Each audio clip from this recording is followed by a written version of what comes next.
to introduce. I don't think it's controversial to say one of the truly most important, best known, and deservedly so, most important philosophers and political philosophers of our lifetimes. His are the books you read in graduate school and maybe undergraduate and, get the long conversations over.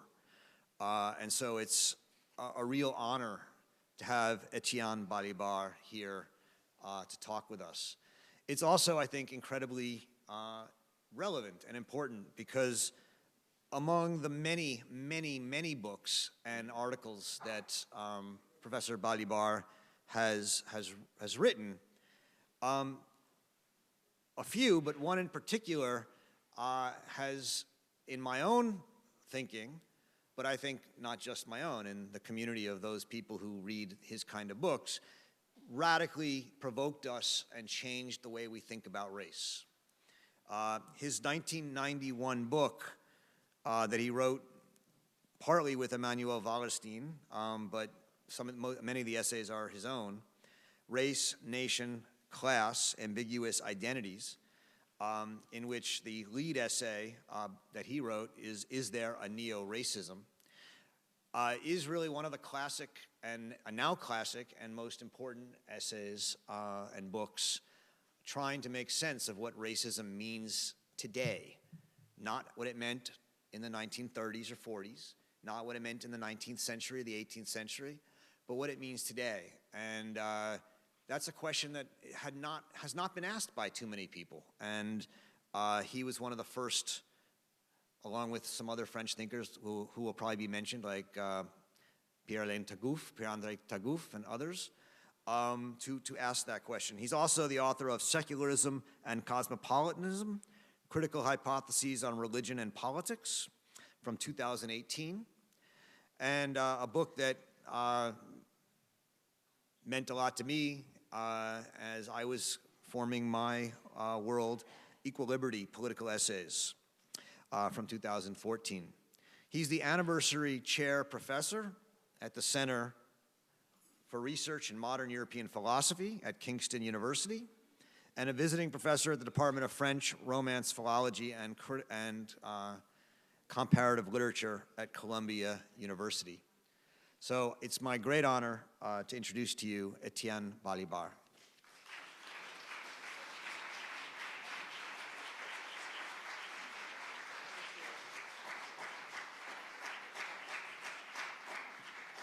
Okay, wonderful. Ask for 1 minute of patience because I need to choose the right glasses. This is not funny.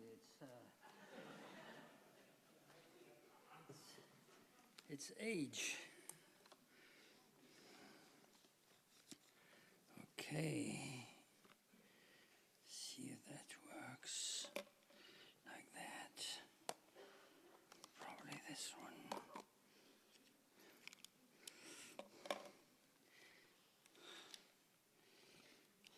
Can you hear me?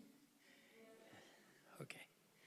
So, dear Roger Berkowitz, dear colleagues, students, and auditors, it is a great honor to be invited to this conference, for which I am extremely grateful to the college and the center.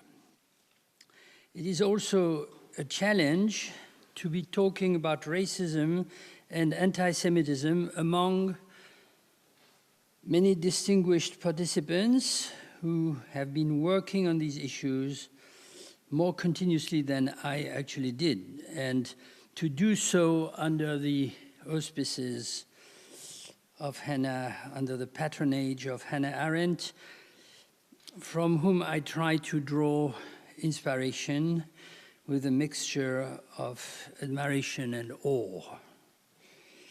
With your permission, I will mention another name at the outset of this talk. In fact, Roger already said that we had been working together, that of my friend Immanuel Wallerstein, who passed away just a month ago, with whom I had written Race, Nation, and Class, and from whom I learned how to replace these issues in the perspective of what he called the world system, which is obviously becoming the inevitable framework of our discussions. The title with which my talk was announced, chosen some time ago in order to keep several possibilities open, alludes to a debate in which we were, a number of us, participating in the 1990s, that is already quite a bit of time ago, about the alleged transition from a biological racism to a cultural racism, also called sometimes a racism of cultural differences.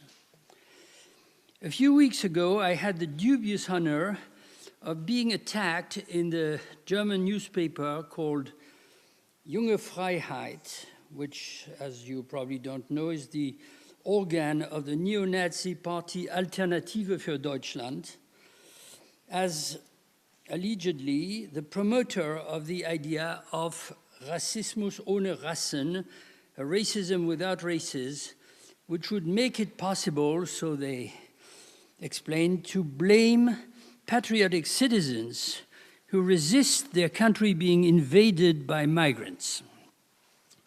The truth is that in a context where, in Europe at least, controversies about the demographic effects of migrations from the global south to the global north were increasingly stamping the political discourse, I, with many others, was trying at the time to describe what another great scholar, I'm sure you agree, Stuart Hall, had characterized, and I will return to this formula, the sliding of the signifier, or if you prefer, the name race, moving, he explained, along a chain of equivalences with other terms, which can perform the same hierarchical and discriminatory functions in different contexts, such as ethnicity, culture, difference, otherness, etc. Today, I do not believe that such discussions are obsolete, far from. But I believe that they need to be relocated and reformulated by taking into account the new political and ideological structures that are revealed in the current situation, where tensions between the demographic and the democratic aspects of our institutions have reached a very dangerous level of acute conflict. And in fact, many of the previous discussions, including this morning, were touching this. The question, of course, calls for a long discussion, much longer than what I can offer now. So I should probably jump directly to what forms the main idea that I want to submit to a critical examination and, if necessary, refutation, namely the idea that anti-Semitism and Islamophobia are or have become twin narratives of hatred with a global, transnational influence and a myriad of local manifestations. They are integral parts of racism in a broad sense, but they also differ from it, or from its core meaning, symmetrically, albeit not exactly in the same modality, because they belong to histories of the articulation of the racial narrative with a theological register of meaning. But before I come to this with more details, I need some preliminaries, which I will try and make as elliptic as possible. In fact, I have essentially two such preliminaries. Preliminary number one. There's no single therefore also simple form of racism, because racism is essentially diversified. It traces back to different histories. It is linked to many different structures of power and discrimination or exploitation. And it is always combined with other political passions. However, periodically, attempts are made at producing a definition or at unifying the various racisms under a single formula. And of course, this is both problematic and can be helpful, at least to suggest strategic questions.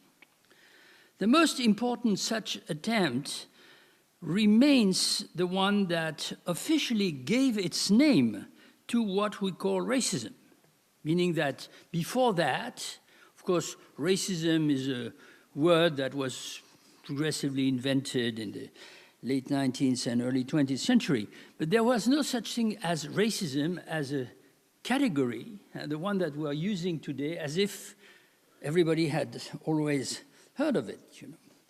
So this attempt gave officially its name to what we call racism, and therefore it remains implicit in all our debates, even when we depart from it. This is the definition that was coined by UNESCO in 1950 and 1951 in its two so-called statements on race. I leave aside the history of these statements, why there are two of them in two successive years, and which difference they bear with one another.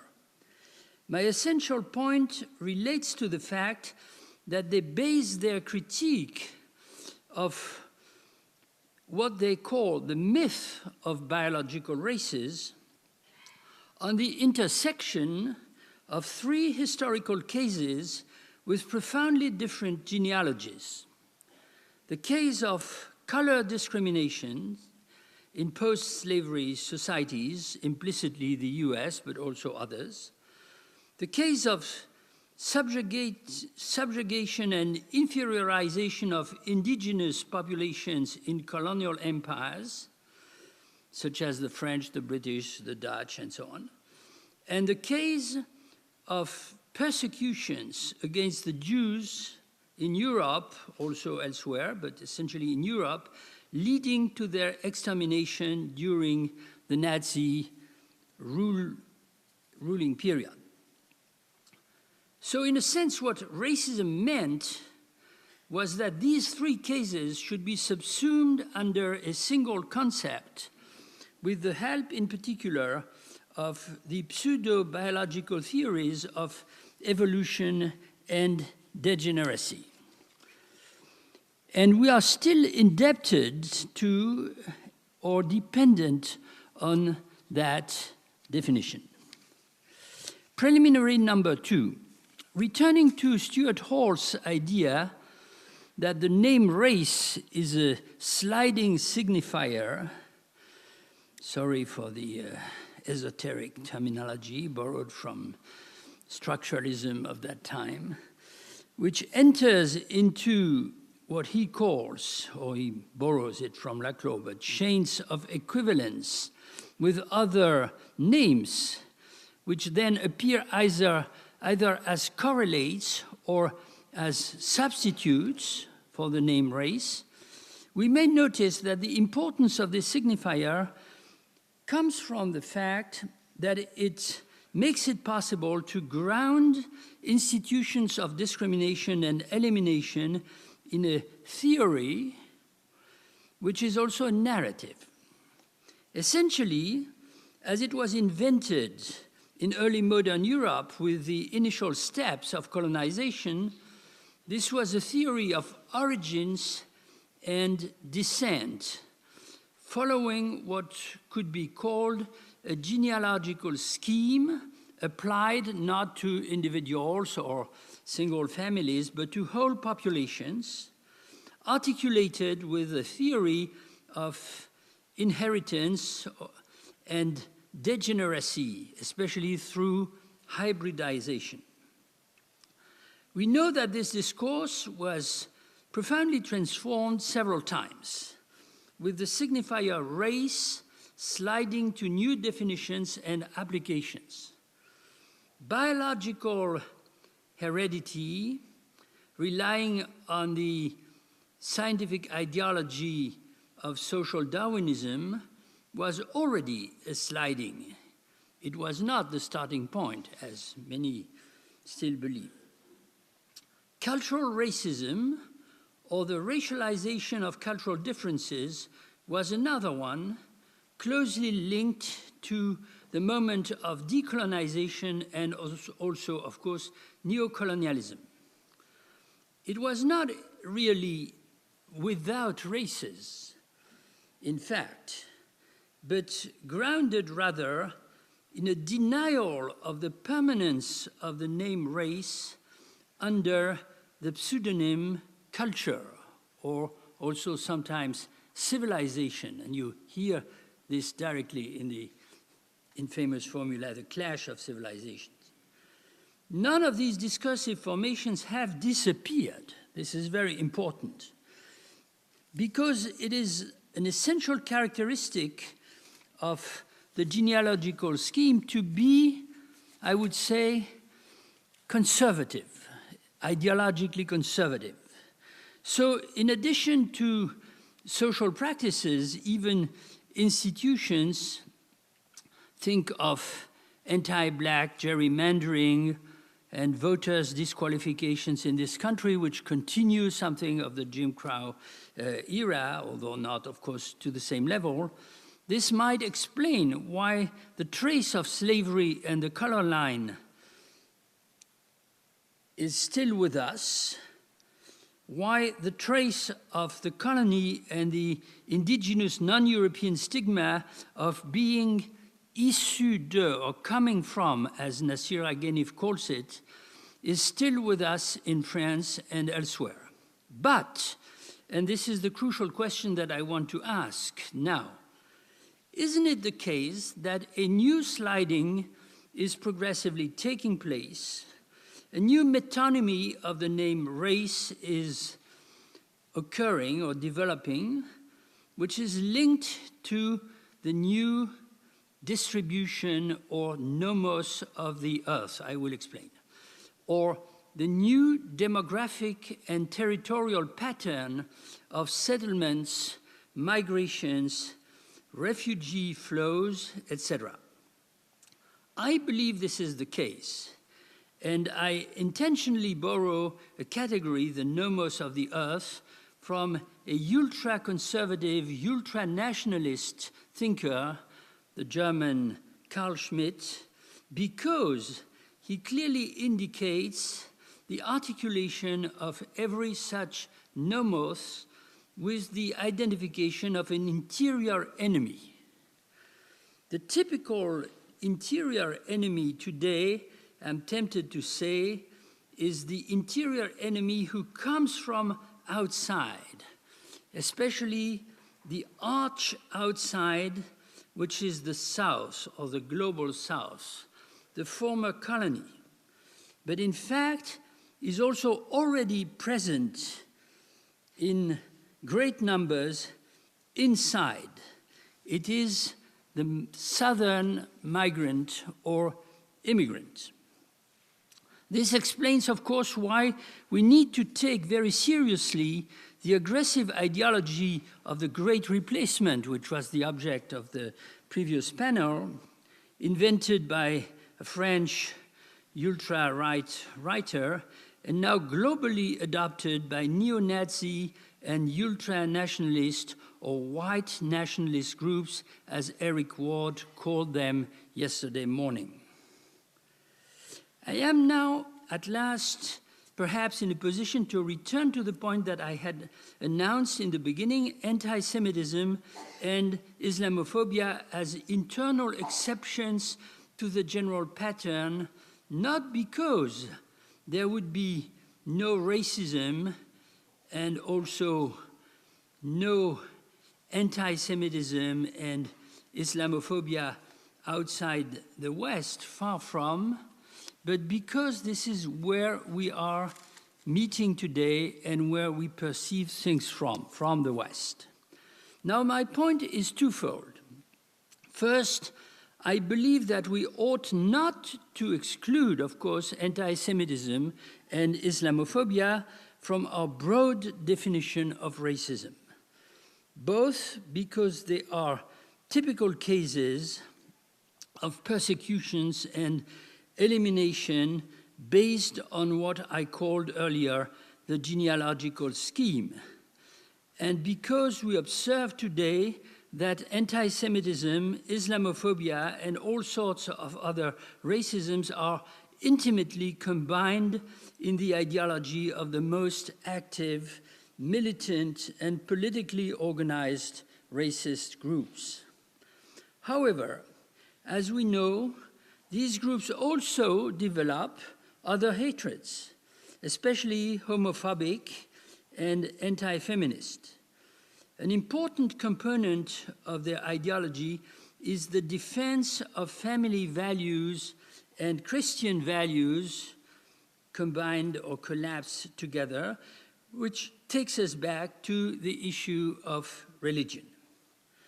I want to push this issue one step further by suggesting that the important element to analyze, which calls for analysis regarding the singularity of anti-Semitism and Islamophobia within the broad spectrum of racism, has to do with the theological, and I prefer to say theological rather than simply religious determination, which is present in the case of both anti-Semitism and Islamophobia.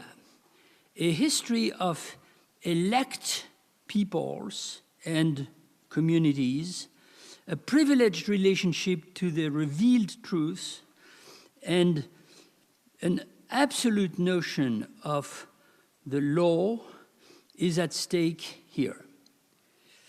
Of course, this has roots in the history of conflicts internal to the development and diversification of monotheism. I'm tempted to say Western monotheism, and from that point of view, of course, the Islamic world is entirely part of the West.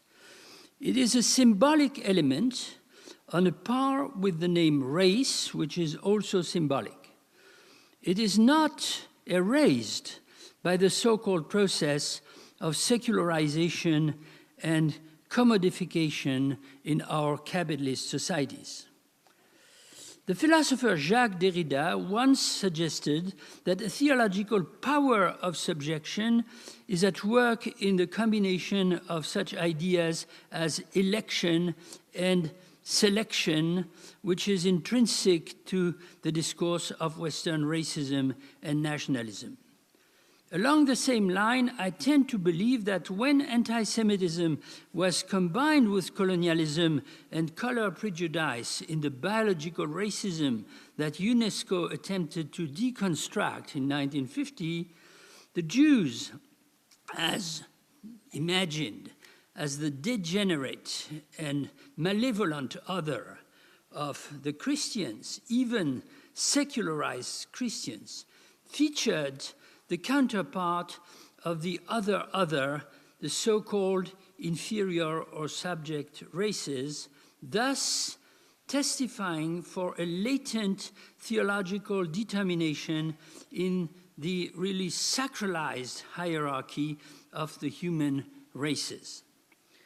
However, at the time, the Arabs and Muslims remained indistinct, at least apparently, within the ensemble of colonial subject races. This appearance, in fact, is increasingly fragile. Already in the 19th century, Arabs and Jews were associated in the racial philological construction of the Semites, the eternal rival of Aryans, a metonymic name for Europeans considering themselves as a master race. This, in a sense, was the ideal type to which, with several others, I was trying to return when, in the early 2000s, almost 20 years ago now, I suggested in a paper to include Islamophobia within an enlarged or generalized anti-Semitism which would combine Judeophobia and Islamophobia. Of course, there were political intentions behind this suggestion, and I know that they are completely problematic. One of them was the intention not to deny that there is virulent anti-Semitism in the Arab and Muslim world. There is, just as there is virulent Islamophobia among Jews and Judeophiles, not to mention the institutional anti-Arab racism in Israel. But the intention was to counter, on my side, the idea that the new Judeophobia or the new wave of anti-Semitism in Europe these days, especially France perhaps, is essentially a product of anti-Zionism among Arabs and Muslims, something that we clearly see now is a mistake with the rise of neo-Nazism, for whom they are both enemies.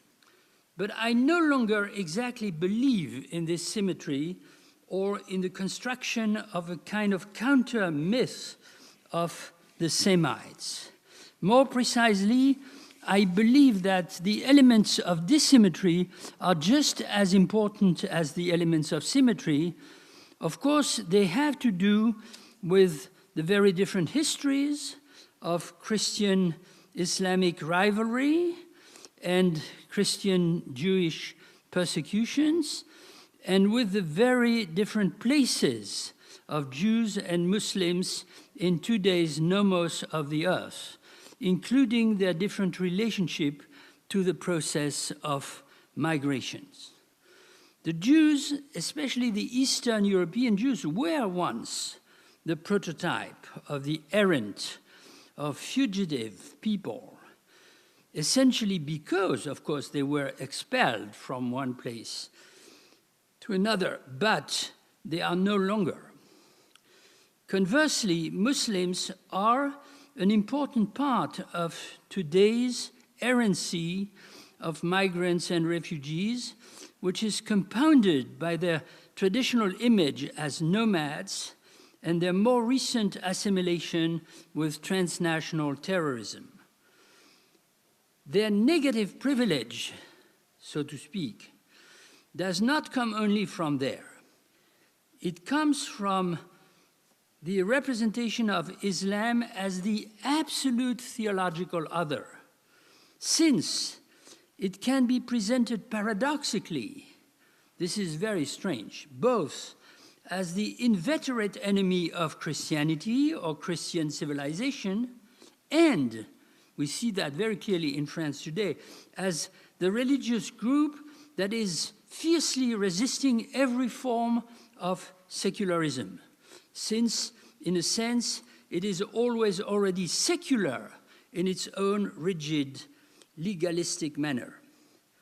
To this we should add another crucial element of dissymmetry, namely the fact that, at least in the West, anti-Semitism has been increasingly de-racialized, we may want to discuss that is extricated from the racial paradigm with the receding of the biological model, whereas Islamophobia remains, or perhaps more than ever, becomes intensely racialized, especially in such places as France, more generally Europe, through the complex overlapping of the names Arab and Muslim, and the permanent relationship between colonialism and imperial policies of governing Islam, which are transferred now from the colony to the post-colony. So, as you see, the pattern in my eyes remains very complex.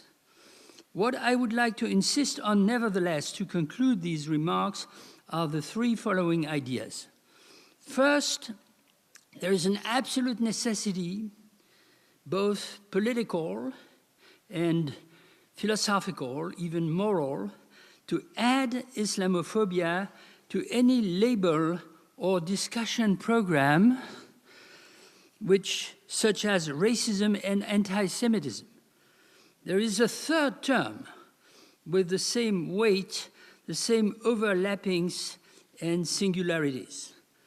Second, any politics which aims at reversing discriminations and combat hatreds today in the world must be just as intransigent against anti-Semitism and against Islamophobia, with no hierarchy or primacy, not despite the dramatic conflicts between Jews and Muslims, but because of these conflicts and their murderous capacity to foster racism. And third, more abstractly, however complicated this investigation proves to be, it reminds us of the importance of the theological element. The fact is, there has always been, and there is more than ever, a theological dimension in the development of racism, which has symbolic sources, but very material and practical effects. Thank you.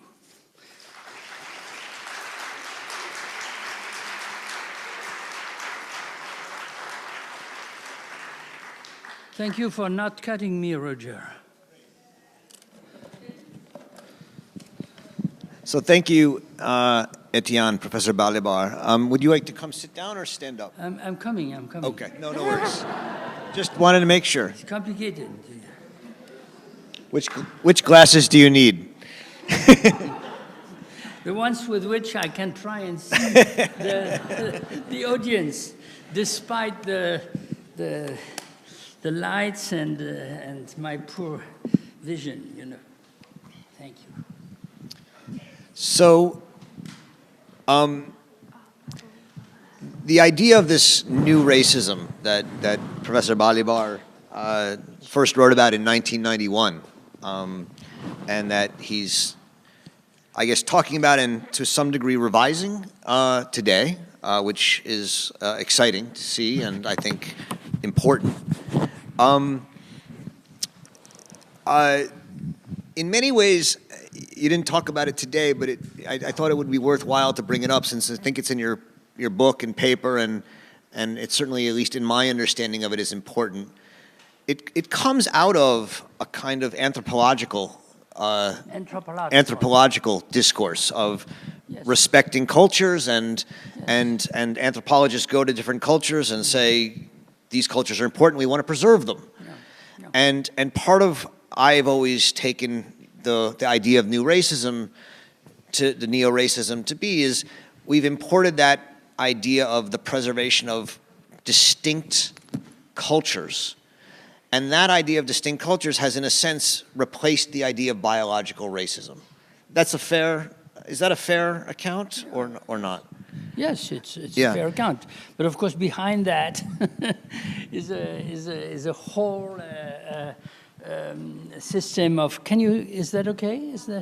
Talk into the mic a little more. Into the mic, yeah. Yes. Okay, it resonates in my...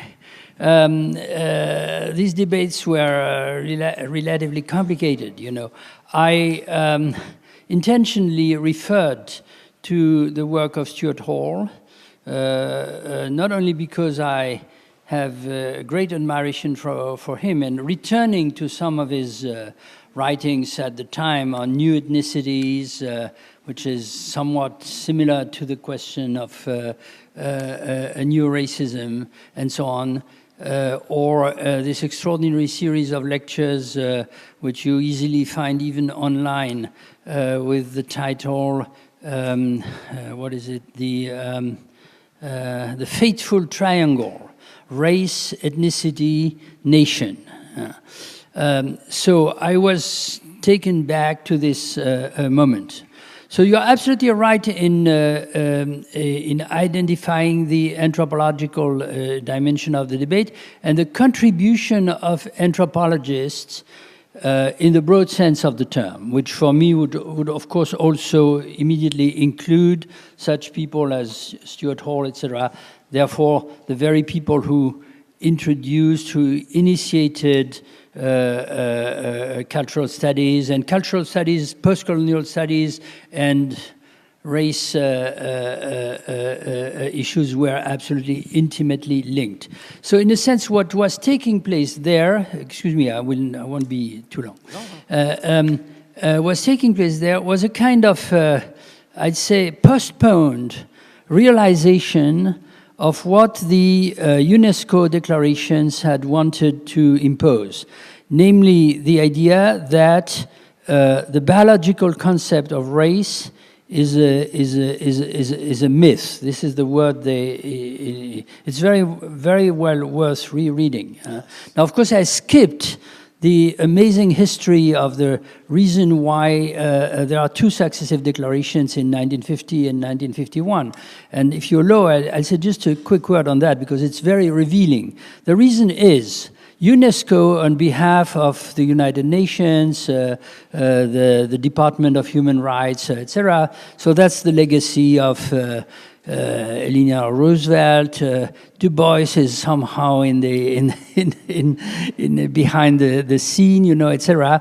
Had commissioned a group of distinguished scientists, but mainly anthropologists, Lévi-Strauss, etc., social psychologists, and so on, to provide a complete systematic critique of this racial ideology. And of course, we should never forget that this was the immediate aftermath of World War I, therefore the shocking discovery of the Holocaust and all that. So what they did, essentially, was to explain there are no biological races. This is a construction of what I call a scientific ideology. It claims to be, it pretends to be rooted in biological knowledge, and today this would become DNA and all that. But in fact, it's a pure mythical construction which has social and cultural roots. And that was published, and immediately some biologists, particularly the British Academy of Sciences, reacted to that and said, wait a minute, it is not completely true that there is no biological root. So they produced a kind of rectification of the first. But still the idea remained that.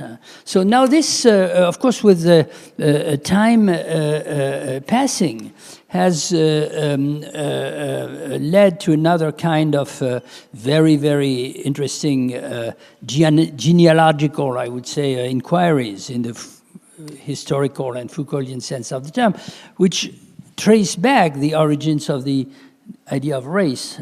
And this is not biological.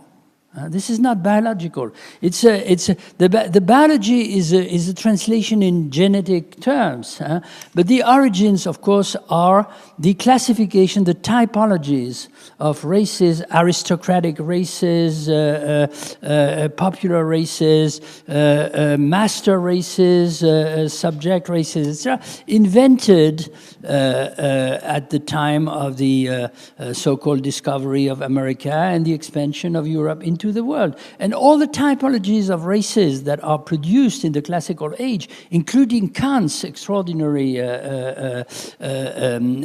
pattern, are based on such typologies. So the name race predates the biological representation, and this is how I rectify what I had with others had said at the time, and where I used Stuart Hall's notion of the sliding signifier.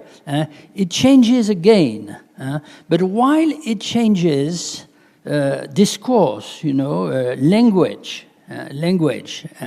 And something remains, something of precise, and this has to be linked to the symbolic importance, I would say, of the signifier race as a kind of master signifier around which you can organize a construction of what I believe for humankind is and remains and will remain forever the greatest problem and enigma, which is its own diversity. I mean, its own diversity, its own multiplicity.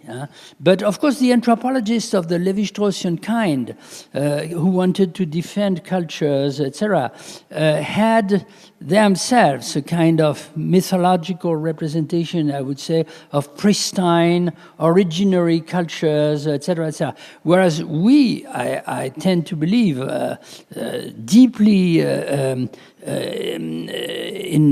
entrenched in the debates that we are having today and yesterday, we know that there is no such thing as a clean, pure, innocent, I would say, even problematic description of human diversity. It's always caught in relations of power, domination, subjugation, and therefore, of course, it's permeated with racism. Yeah.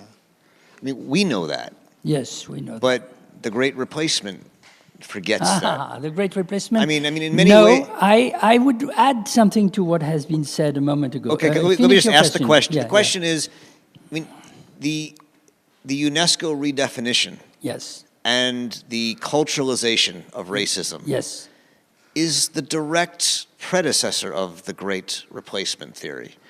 Through the clash of civilization and such discourses, yes. Probably. So it's an unintended consequence of the debiologization of racism that leads to this... I'm not so sure that the Great Replacement is debiologized, you know. Okay.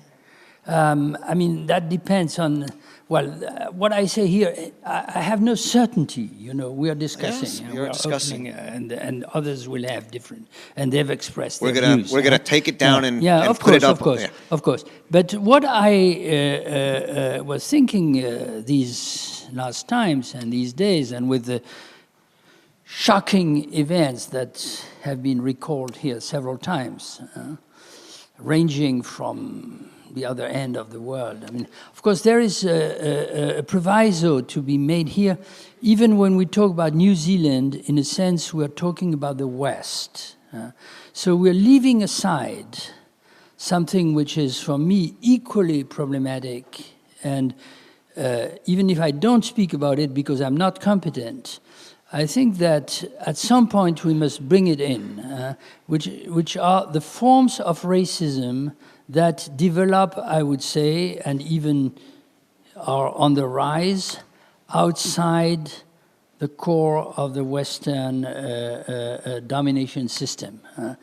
Anti-Uyghur and Tibetan racism in China, clearly linked with a very, very aggressive nationalism. Anti-Muslim racism in India, tracing back to, well, complex history of religious and political conflicts. Anti-migrant forms of racism in South Africa, which target black people from a different country and somehow must be linked to the fact that something like a nation in the modern sense is trying to build itself at a moment when, in fact, nations everywhere are very fragile, especially. So that's, but returning with a single phrase, sentence to the Great Replacement, what comes to my mind is the idea that if you compare precisely these racial typologies, this kind of mapping of the world population with, I'd say, the 18th century, the time of the slave trade, the time of the European seizure of the world, the time of the first cosmopolitan descriptions of the ethnicities, of the cultures of the world, with what we see now, you can see that the colonialists, the European colonialists, and Kant is terrible from this point of view.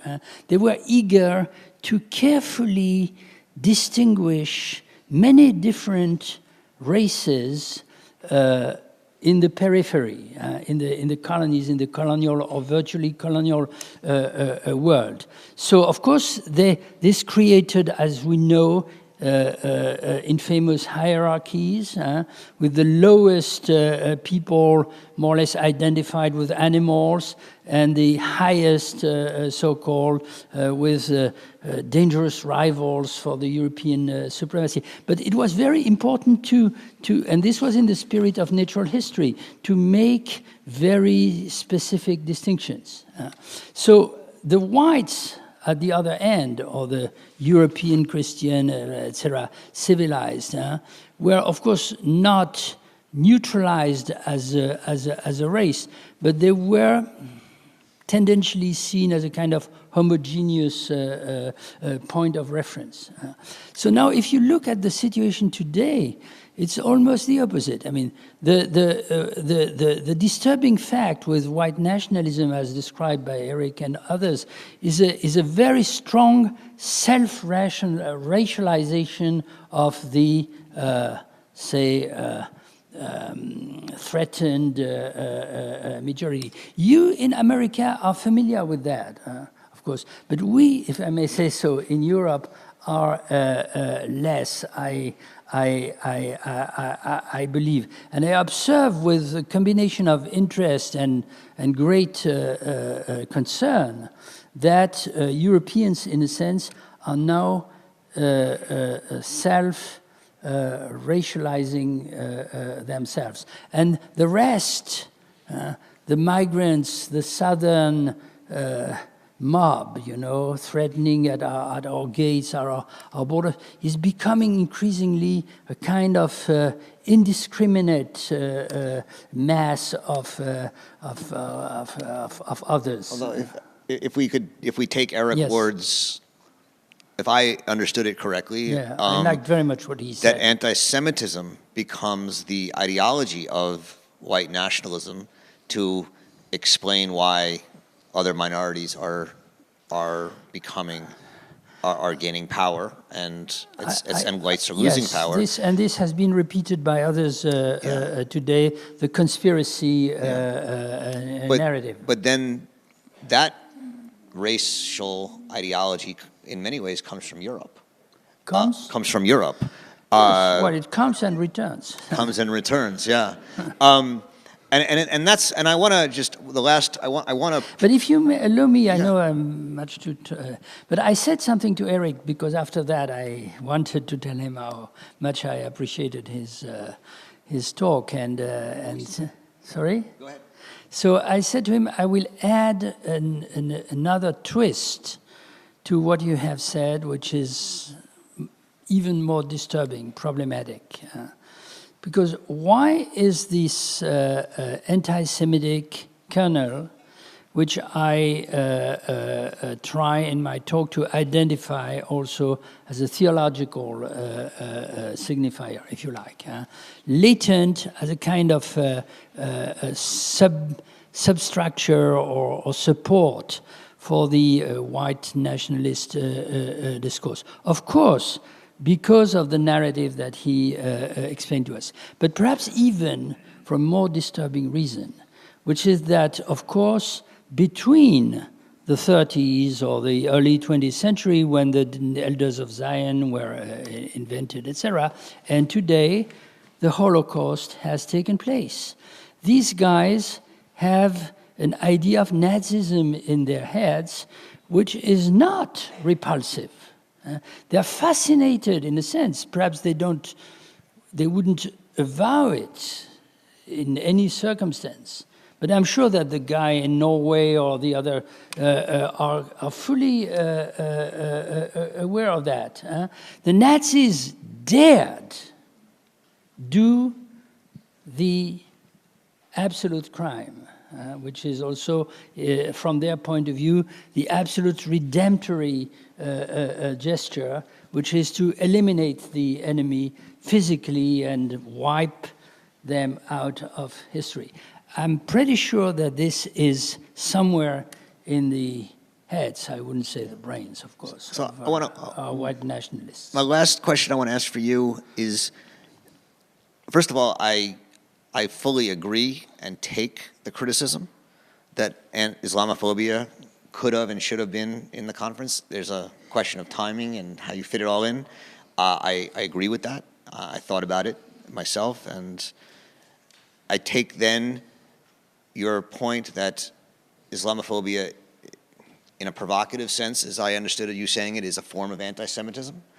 I rectify that. Okay, but a racialized form. A racialized form, yes. But If you say like it or not, the name anti-Semitism is historically linked to Judeophobia. So if you say, as I said, as Gilad Nijjar wrote, etc., that Islamophobia is a kind of extended or expanded form of anti-Semitism, you remain with the idea that in anti-Semitism or Judeophobia, there's something so unique and so specific that anything that can be compared must, in a sense, derive from there, which is no longer exactly my idea. So but the question I have is, yesterday, Eric Kaufman gave a talk about the way that immigration has become the overwhelming way that populist democratic, however you want to call it, movements frame their, or that it's the issue that moves them. And it strikes me that one way to take what you're saying is that racism became sliding down to others, to Jews, to Muslims, and that really what racism means today is anti-immigration. Yes, absolutely. And that's what I take you to be saying. Absolutely. Except I'm struggling, as you see, with my own discourse or concept. I also said that this is never, if you like, a kind of quid pro quo, I mean, complete substitution. So I revised, in a sense, the idea that we had when we introduced the notion of cultural racism and so on, because at the time, very much in the line of the UNESCO declaration, what we had in mind was something like race we were not in America. This is important. We were race is leaving the scene. It's replaced by culture. So I tend to believe now that nothing is ever replaced, in a sense. But yes, there is a sliding. So what did exist at some point remains there. But it's somehow, there are successive layers, it's overlapped. I mean, now that the migration is central, yes, this is my point. But then, of course, immediately after that, you have to make some caveats. The discourse of the far right in Europe and other places is doubly, at least, distorted and biased. First, it makes migrations the substitute for, say, social questions of inequalities, exploitation, etc. So there's no longer any problem of why neoliberalism is destroying the welfare state, or why workers who used to be relatively stabilized because of 1 century of class struggles and trade unionism, etc., are now becoming precarious, etc., which is entirely a structural consequence of today's capitalism. It becomes all the correlate or almost the effect of the migration pressure. Whereas serious economists know that this is completely wrong. The migrants do not take the jobs of the nationals. Even sometimes they create them, or in any case there is a very complex reciprocity. And second, of course, what Marwan and Nasira and others were saying this morning, to say say that there's a real migration problem, which is a political problem, social problem, even a cultural problem, I would admit that, for today's humankind as such, for the global world in which we live. And wait for tomorrow, which is probably very soon, when consequences of global warming will have made this even more conflictual. Now, to move from that idea to the idea that the problem are the Muslims, because in France, for example, or in Europe, many, not all, but many of the migrants are Muslim, one way or another, or can be attached to the Islamic civilization and influence. And this would be the culturally inassimilable, the absolute other, etc. This is not only, of course, wrong, but also, of course, the direct expression of the racist perception of the problem. Well, thank you. We're sort of out of time. You want to ask one question, Adam? Go for it. I don't see you. You're in the dark. Nasira, yes. Thank you. And I'm in the Try and keep it brief, Adam, because we're out of time. Can you hear me? Yes. Yes. Yeah. It was a wonderful talk, Etienne. And what I'm wondering is, you make the point about nothing ever replacing entirely something else, which was kind of reminded me of what Ernst Bloch says when he talks about the synchrony of the non-synchronous. I'm wondering, would you apply that also to biological racism? Because it seems to me that even though cultural racism increasingly has displaced it or eclipsed it, you often find that there are traces of biological racism that remain, even if they're not avowed. Yeah. Yes. I'm going to try and keep this brief. I'm sorry. Yes, okay. I'll give you a Foucauldian response. When you do a genealogy of racist discourses in the 19th century and the 20th century, you have to include, of course, the colonial mapping of the world, etc. But you also have to centrally include something that was an obsession of the Nazis, but not only the Nazis, all Americans, Swedes, etc., which was the problem of so-called biological degeneracy and abnormality.